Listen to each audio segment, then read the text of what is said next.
بسم الله الرحمن الرحيم. الحمد لله وحده والصلاة والسلام على من لا نبي بعده. أما بعد فأعوذ بالله من الشيطان الرجيم. بسم الله الرحمن الرحيم. ولا تحسبن الله غافلا عما يعمل الظالمون إنما يؤخرهم ليوم تشخص فيه الأبصار مهطعين مقنعي رؤوسهم لا يرتد إليهم طرفهم وأفئدتهم هواء. وعن أبي هريرة رضي الله تعالى عنه أنه قال قال رسول الله صلى الله عليه وسلم سبعة يظلهم الله في ظله يوم لا ظل إلا ظله الإمام العادل وشاب نشأ في عبادة ربه ورجل قلبه معلق في المساجد ورجل تحابا في الله اجتمع عليه وتفرق عليه ورجل طلبته ذات منصب وجمال فقال إني أخاف الله ورجل تصدق إخفاء حتى لا تعلم شماله ما تنفق بيمينه ورجل ذكر الله خاليا ففازت عيناه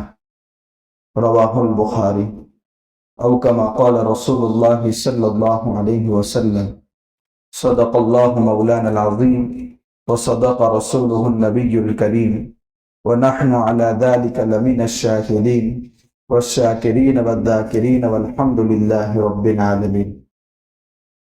قابل احترام بزرگوں، اللہ کے نبی صلی اللہ علیہ وسلم نے بخاری شریف کی جو روایت آپ کے سامنے پڑھی گئی اس میں 7 ایسے افراد کا ذکر کیا ہے جن کو بھیانک دن، جس دن میدان حشر قائم ہوگا اور اس سے زیادہ بھیانک دن کسی نے دیکھا نہیں ہوگا، اس دن میں اللہ تعالیٰ ان کو اپنے عرش کے سائے کے نیچے جگہ عطا فرمائیں گے. قرآن کریم جب اس دن کا منظر کھینچتا ہے، کبھی آپ سورہ یاسین کی وہ آیت پڑھیے،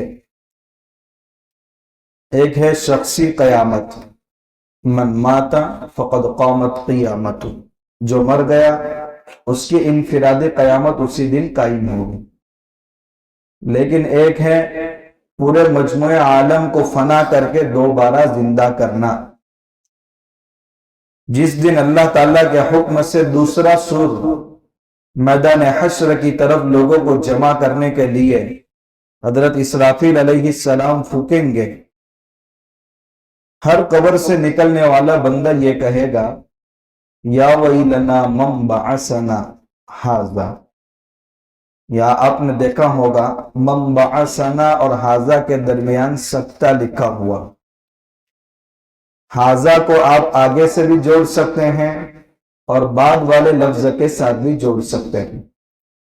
قبر سے نکلنے والے سارے بندے کہیں گے ہائے افسوس، کس نے ہم کو ہماری قبروں سے اٹھایا.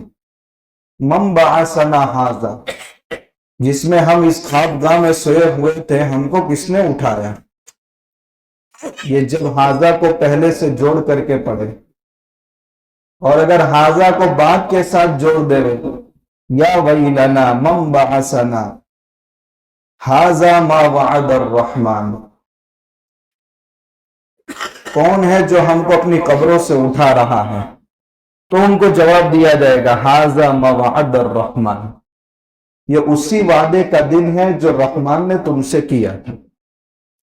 وصدق المرسلون، اور جو رسول، جو پیغمبر، جو میسنجر اللہ نے بھیجے تھے، اور انہوں نے آ کر کے تم کو کہا تھا کہ ایک دن کھڑے ہو کر کے اپنی زندگی کا حساب اللہ کو دینا ہے. وصدق المرسلون، انہوں نے سچ کہا تھا. جب وہ کہہ رہے تھے تب تمہارے دل میں یہ بات آ رہی تھی کہ اولین اور آخرین کا اجتماع کیسے ممکن ہے. ان کانت الا صیحۃ واحدہ، ایک ہی چیخ ہوگی، فَإِذَا هُمْ جَمِيعٌ لَدَيْنَا مُحْضَرُونَ، آدم علیہ السلام سے لے کر قیامت تک سارے ہمارے سامنے کھڑے ہو جائیں گے۔ کبھی سورہ معارج کو پڑھیے، یوم تکون السماء کالمہل، یاد کرو اس دن کو جب آسمان تیل کی تلچھٹ کی طرح ہو جائے گا۔ دیگ میں آخری جو کھانا بچتا ہے تیل کی تلچھٹ کہتے ہیں اس کو۔ یوم تکون السماء کالمہل وتکون الجبال کالعہن، اور پہاڑوں کی حالت یہ ہوگی کہ دھنی ہوئی رنگین روئی کی طرح ہو جائیں گے۔ وَلَا يَسْأَلُ حَمِيمٌ حَمِيمًا، کوئی دوست کسی کو کوئی چیز پوچھنے کو تیار نہیں ہوگا۔ يُبَصَّرُونَهُمْ، حالانکہ سب ایک دوسرے کو دیکھ رہے ہوں گے۔ يَوَدُّ الْمُجْرِمُ لَوْ يَفْتَدِي مِنْ عَذَابِ يَوْمِئِذٍ بِبَنِيهِ، جو اس دن مجرم ہوگا، اللہ ہماری حفاظت فرمائے، وہ تو یہ تمنا کرے گا کہ آج کے عذاب سے چھوٹنے کے لیے اپنے بیٹوں کو بھی فدیے میں دینا پڑے، اپنے خاندان کو، اپنے رشتہ داروں کو قربان کرنا پڑے، زمین کی ساری دولت میرے پاس ہو، میں فدیے میں دے کر کے اس دن کی ہولناکی سے اپنے آپ کو چھٹکارا دے دوں، وہ اتنی تمنا کرے گا۔ کلا، لیکن اگر مجرموں کی فہرست میں آ گیا ہے تو ہرگز وہ اس کی ہولناکی سے بچ کر نہیں رہے گا۔ ابھی سورہ ابراہیم میں اللہ تعالیٰ اس کا منظر کھینچتے ہیں، وَلَا تَحْسَبَنَّ اللَّهَ غَافِلًا عَمَّا يَعْمَلُ الظَّالِمُونَ، اے لوگوں جو اس دنیا میں لوگوں پر ظلم کر رہے ہیں یا نافرمانی کر کے اپنے اوپر ظلم کر رہے ہیں، اللہ کو ہرگز ان لوگوں سے غافل مت سمجھو۔ انما یؤخرہم لیوم تشخص فیہ الابصار، اللہ ایک ایسے دن تک ان کو مہلت دے رہا ہے، ڈیل دے رہا ہے، جس دن میں آنکھیں پکھرا جائے گی، پھٹی کی پھٹی رہ جائے گی۔ مہطعین مقنعی رؤوسہم، اس دن لوگ میدان حشر کی طرف دوڑ بھی رہے ہوں گے، سر اٹھے ہوئے ہوں گے۔ لا یرتد الیہم طرفہم، اور ان کی پلک جھپکنا بند ہو جائے گا۔ وَأَفْئِدَتُهُمْ هَوَاءٌ، اور ان کے دل بھی غائب ہو جائیں گے، یعنی انسان سوچنے کی صلاحیت کھو بیٹھا ہوگا۔ ظاہر سی بات ہے جب اچانک منظر سامنے آتا ہے تو انسان کو کچھ سجائی نہیں دیتا۔ تو قیامت کا دن اتنا بھیانک دن ہوگا جس کے بارے میں کبھی قرآن کہہ رہا ہے کان مقدارہ 50,000 سنہ، کہ جس کا ایک دن 50,000 سال کے برابر ہوگا۔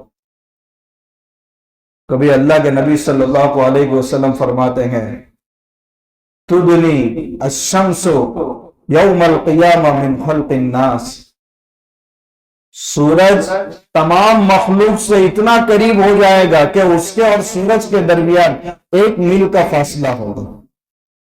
اور راوی جو روایت اللہ کے نبی صلی اللہ علیہ وسلم سے ذکر فرما رہے ہیں وہ خود فرماتے ہیں کہ میں یہ نہیں سمجھ سکا کہ حضور کی مراد کیا تھی، زمین کی مسافت کا 1 میل مراد تھا یا جس سرما سلائی سے سرما لگاتے ہیں وہ 1 میل مراد تھا۔ زمینی مسافت کا 1 میل 1.5 کلومیٹر پر مشتمل ہوتا ہے، اگر سورج 1.5 کلومیٹر پر آ جائے تو کیا حال ہوگا، اور سرما سلائی کی 1 میل اگر مراد لے لے تو پھر انسان کا کیا حال ہوگا۔ اللہ کے نبی صلی اللہ علیہ وسلم آگے روایت میں ذکر فرماتے ہیں کہ کسی کا پسینہ اپنے ٹخنوں تک ہوگا، کسی کا پسینہ اپنے گھٹنوں تک ہوگا، کسی کا پسینہ اپنے کمر تک ہوگا، اور کسی کا پسینہ اپنے منہ تک جائے گا، حتیٰ کہ اللہ کے نبی صلی اللہ علیہ وسلم نے اپنے منہ سے اپنی انگلی سے اشارہ کر کے فرمایا کہ اس کا پسینہ اس کے منہ کے اندر جا رہا ہو۔ یعنی جیسے برے اعمال ہوں گے، جیسے گناہ ہوں گے، اپنے پسینوں میں اسی اعتبار سے وہ شرابور ہوگا۔ اللہ اس سے حفاظت فرمائے۔ ایک صحابی اللہ کے نبی صلی اللہ علیہ وسلم کے پاس آئے، حضرت ابو سعید خدری رضی اللہ تعالی عنہ، فرمایا رسول اللہ قرآن کہہ رہا ہے یوم یقوم الناس لرب العالمین، جس دن لوگ رب العالمین کے سامنے کھڑے ہوں گے۔